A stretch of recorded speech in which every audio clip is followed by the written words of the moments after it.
ICE must be abolished for declaring war on the American people and civil society. The Fourth Amendment protects us from unreasonable searches and seizures.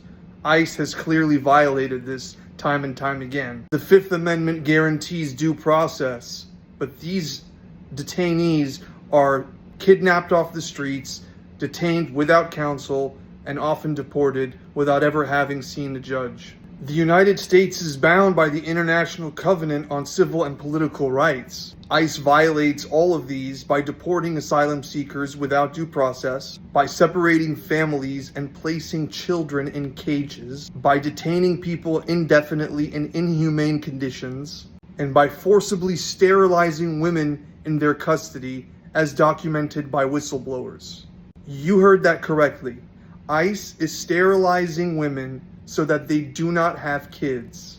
ICE disproportionately targets Black, brown, and immigrant communities without any accountability. There's almost 100,000 European undocumented migrants in the US. There has been not one single deportation to countries like Germany, the UK, or France. A thorough study on ICE reveals that there is significant crossover between the agency and far-right extremist groups like the Oath Keepers and the Patriot Front and the Old Glory Club, which operate across 26 states, if not more, with several chapters. And MAGA, the voters, the politicians, and those who support Donald Trump continue to shield ICE from accountability.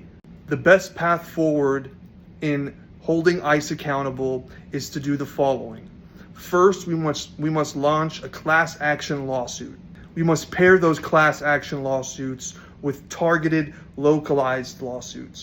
Build a coalition of whistleblowers, clinics, organizations like the ACLU, like the NILC. Run a public campaign, as we continue to do as a nation, to expose ICE. Use whistleblower request documents to ask people to come out of the shadows and reveal what they're witnessing in anonymity.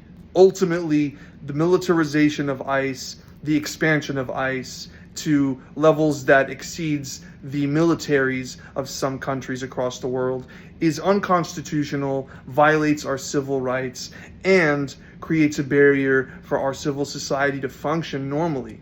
We need to call for the exposure and accountability of ICE and to continue putting pressure on politicians and our society to make sure that this organization is dismantled and abolished once and for all.